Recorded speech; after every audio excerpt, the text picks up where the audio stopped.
80세 어머님이요. 화장실에서 살짝 미끄러지셨는데 그만 발목이 덜컥 부러지셨다는 이야기 혹시 들어보셨나요? 그 뒤로 침대에 누워 계시는 시간이 길어지면서 욕창까지 생기고 전반적인 건강이 정말 눈에 띄게 나빠지셨다고 해요. 진짜 사소해 보이는 사고 하나가 이 건강 수명을 순식간에 위협할 수 있다는 걸 보여주는 참 안타까운 사례죠. 네, 겉으로 드러나지 않는 이 뼈의 노화가 이렇게나 중요합니다.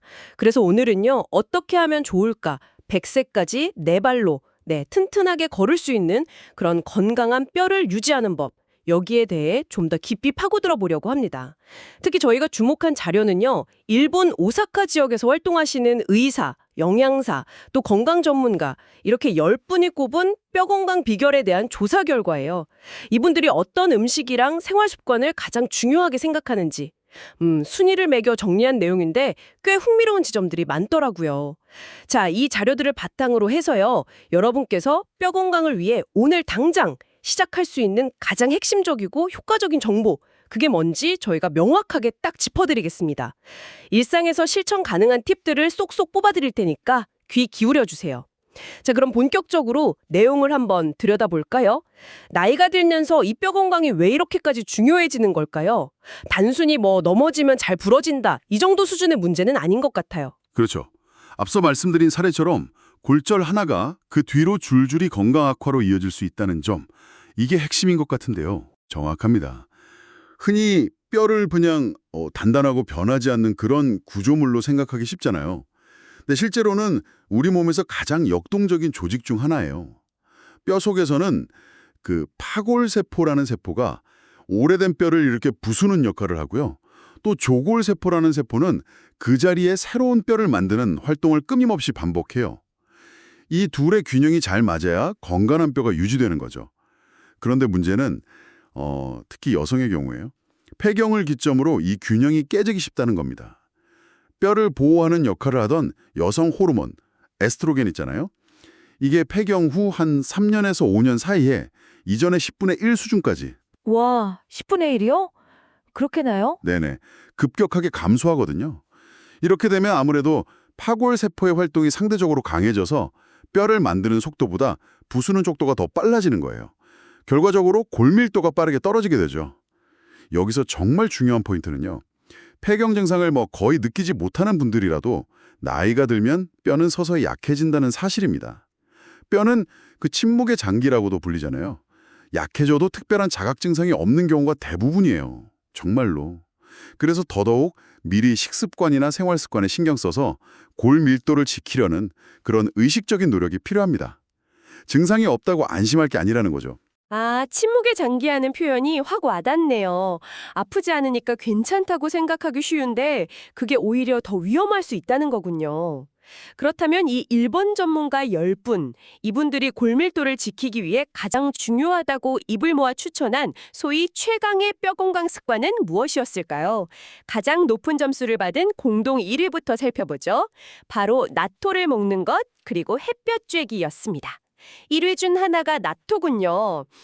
특유의 향하고 식감 때문에 사실 호불호가 좀 갈리긴 하잖아요. 그런데 뼈 건강에 있어서는 확실한 에이스인가 봅니다. 나토가 구체적으로 뼈에 어떤 도움을 주는 건가요? 나토요? 네, 전문가들이 나토를 강력 추천한 핵심 이유는 바로 그 풍부한 비타민 K 때문입니다. 이 전문가 그룹은 비타민 K를 뼈 건강 유지에 정말 절대적으로 필요한 영양소다, 이렇게 평가했어요. 비타민 K의 역할을 좀 더 쉽게 설명하자면요. 뭐랄까 그 뼈 건축 현장에 숙련된 감독 같다고 할 수 있어요.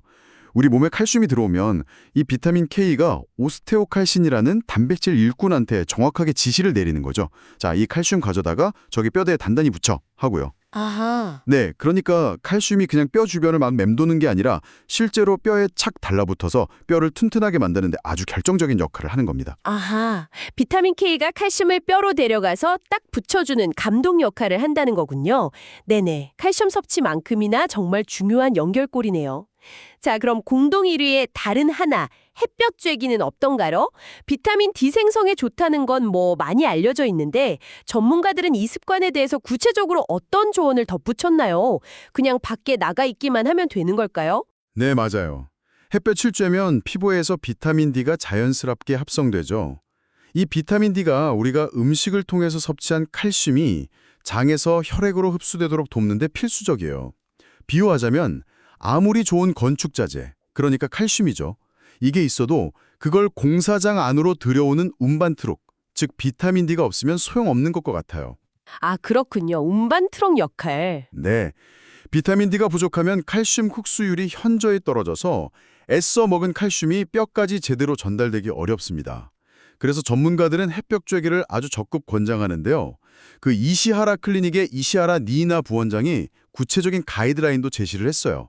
해가 좀 강한 여름철에는 하루 15분에서 30분 정도, 그리고 자외선이 약한 겨울철에는 30분에서 1시간 정도가 적당하다 이렇게요. 네. 근데 흥미로운 점은 꼭 막 뜨거운 직사광선을 직접 맞을 필요는 없다는 거예요. 정말요?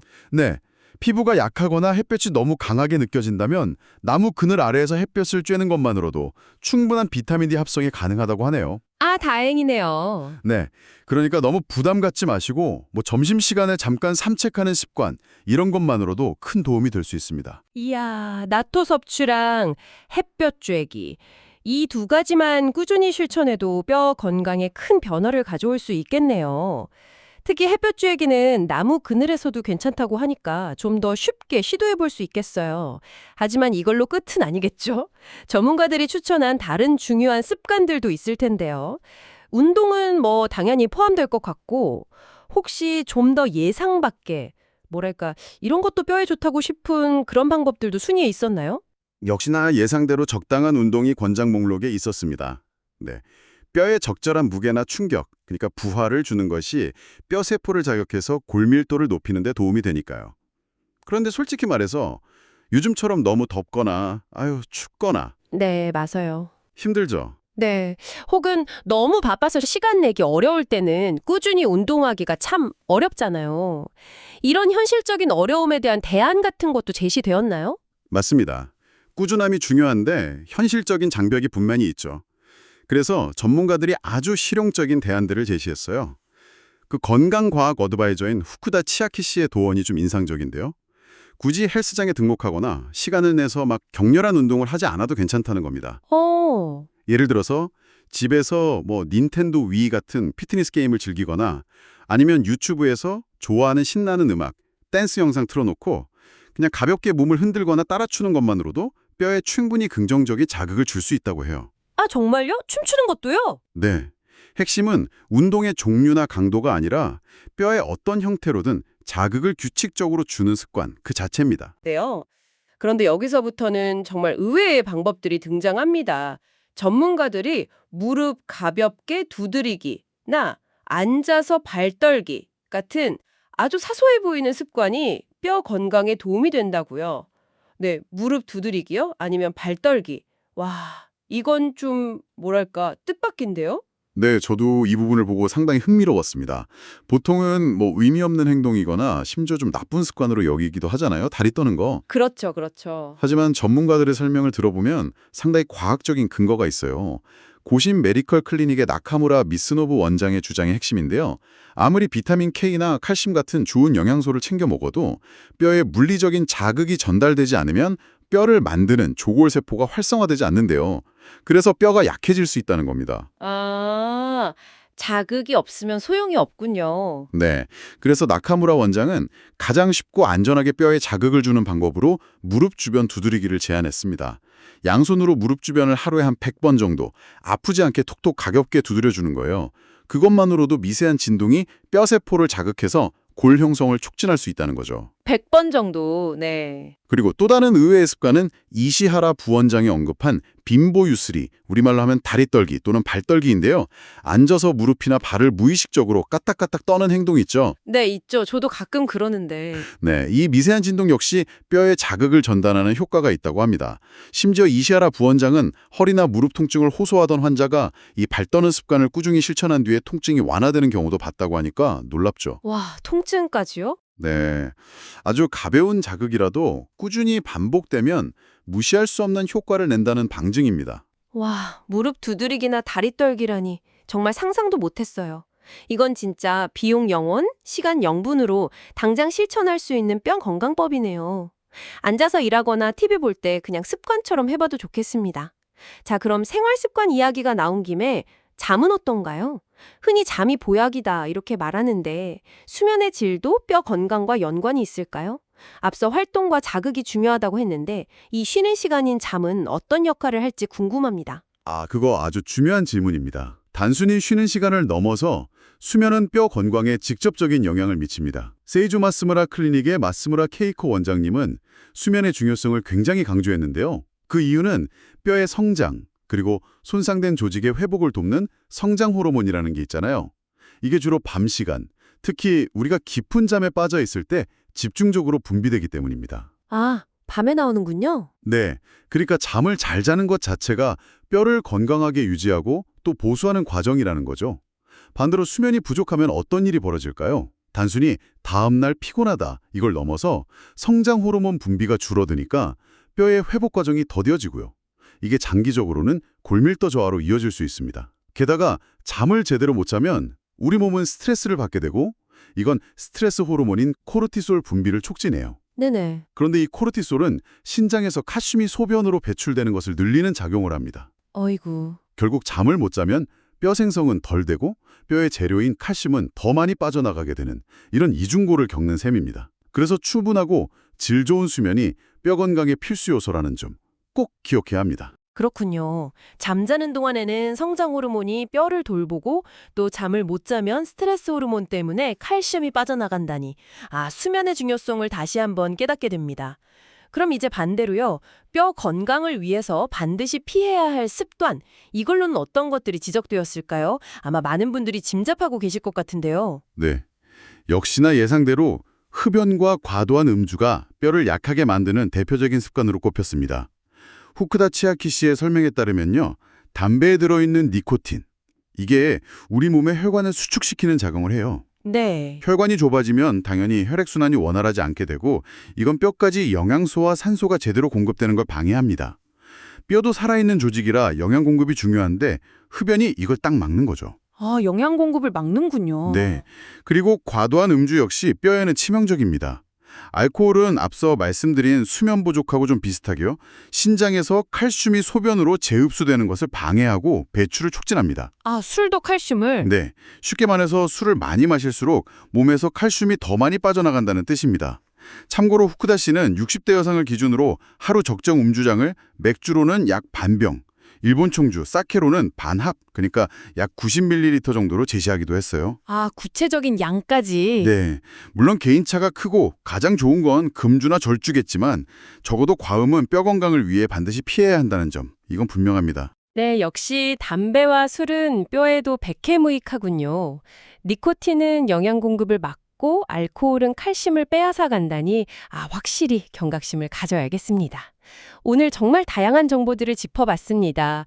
나또의 비타민 K, 햇볕의 비타민 D, 운동, 그리고 무릎 두드리기나 발 떨기 같은 의외의 자극법까지, 또 충분한 쉬면의 중요성, 그리고 금연과 절주까지.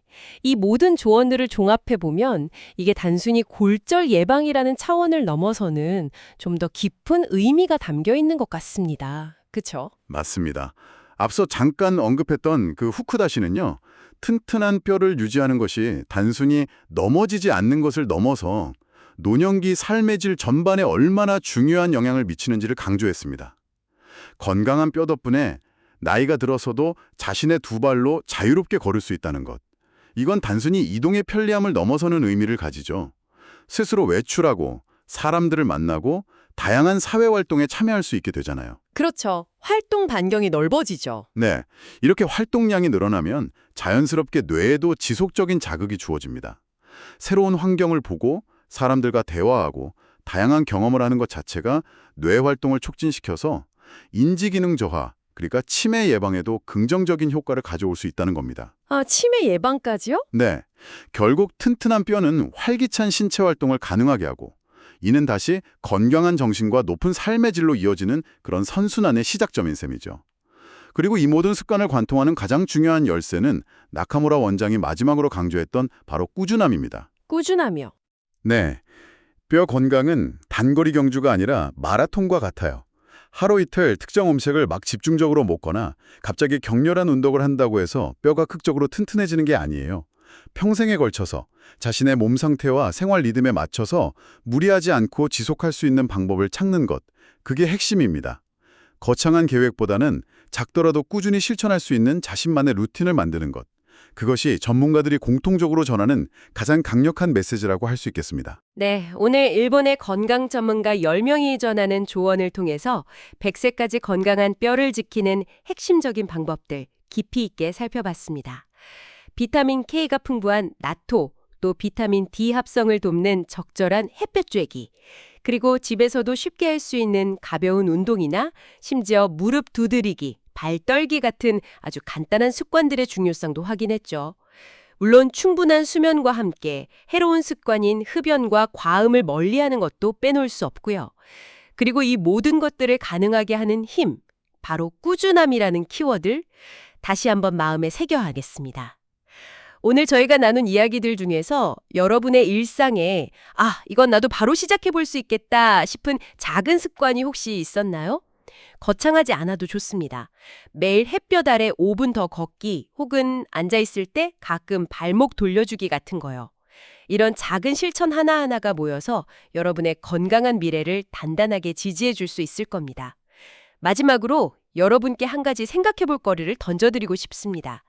오늘 전문가들은 무릎 두드리기나 발떨기처럼 의외로 미세하고 반복적인 물리적 자극이 뼈 건강에 중요할 수 있다는 점을 알려주었잖아요.